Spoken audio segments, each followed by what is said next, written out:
کیا قیادت کی اس وزیر اعظم نے، کس سے بدلہ لیا؟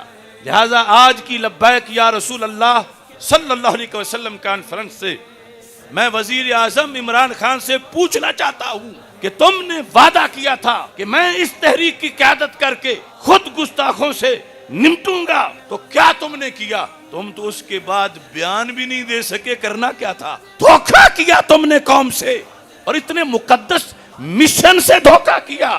ہماری زبانیں بند کرتے ہو، ہمیں جیلوں میں ڈالتے ہو، تو یہ دنیا کی جیلیں، یہ قید تنہائی، یہ آخرت جہنم کے عذاب کے 1 منٹ کا کروڑواں حصہ بھی نہیں۔ ہم مطالبہ کر رہے ہیں اپنی حکومت سے کہ وہ ہمیں بتائیں کیا پیش رفت ہوئی اس مسئلے میں، جبکہ ہمیں پتا ہے کہ کچھ بھی نہیں ہوا۔ نام لیتے ہو ریاست مدینہ کا اور تاجدار مدینہ صلی اللہ علیہ وسلم کی عزت و ناموس کے وعدے کر کے بھول جاتے ہو۔ مجھے بھیجو، اکیلے کو بھیج دو مکرون کے مقابلے میں، آخر جان تو دے ہی سکتا ہوں نا لڑتے لڑتے۔ اور اگر کہو گے تو ہم تحریک لبیک یا رسول اللہ صلی اللہ علیہ وسلم کی طرف سے لاکھوں مجاہد پیش کر دیں گے۔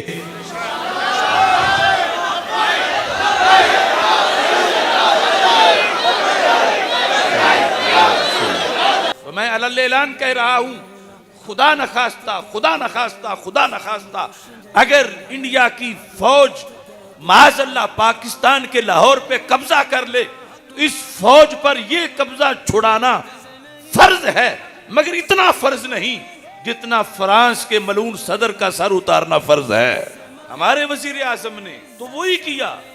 میں نے آرٹیکل لکھا تھا جیل میں ہوتے ہوئے، یہ جب کہہ رہا تھا کہ میں خود قیادت کروں گا اس مسئلے کی، میں توہین کا بدلہ لوں گا، میں یہ کروں گا وہ کروں گا، تو میں نے کہا یہ آزمایا ہوا ہے، یہ وہی تقریر کر رہا ہے جو اقوام متحدہ میں کر کے اس نے کشمیر کے بارے میں سارا معاملہ سرد خانے میں ڈالا تھا، اور اب اسی طرح کرے گا۔ اس امت کو جینے کا حق ہی نہیں جس کے رسول صلی اللہ علیہ وسلم کی توہین ہو جائے اور وہ بدلہ نہ لے۔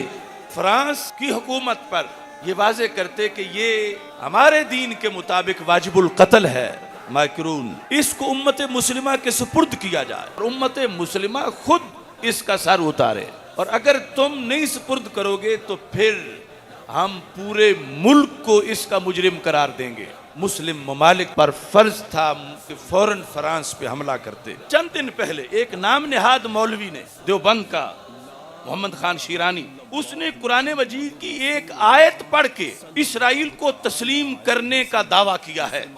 ہمارے جیتے ہوئے قرآن کے معنی بدل کر، کفر کا رستہ دکھا کر اسرائیل کو تسلیم کرنے کی تقریریں کی جائیں تو ہمارے جینے کا پھر فائدہ کیا ہے؟ انشاءاللہ 3 جنوری کا جو سیمینار ہے اس میں اس آیت کا جو صحیح مطلب ہے بندہ ناچیز پورا مقالہ پیش کرے گا کہ یہ شیرانی یہ یہود کی بولی بول رہا ہے، یہ قرآن میں یہ مطلب ہے ہی نہیں جو وہ نکالنا چاہتا ہے۔ اور اب لائیو میں اس کو اور اس کے سمیت کوئی بھی اسرائیل کو تسلیم کرنے کا جو حامی ہو وہ مناظرہ کرنا چاہے تو بندہ ناچیز پوری دنیا کے اسرائیل کے حامیوں کے ساتھ ہر وقت لائیو مناظرہ کرنے کے لیے تیار ہے۔ غازی ممتاز حسین قادری صاحب والا مسئلہ جو تھا، کسی کی اونچی سانس اس وقت سنائی نہیں دیتی تھی جب ہم لاہور سے کاروان لے کر غازی کے گھر تک گئے تھے۔ تقریباً 4.5 گھنٹے دلائل دے کر یہ ثابت کیا تھا کہ یہ دہشت گرد نہیں، امت کی آنکھوں کا تارا ہے۔ اللہ تبارک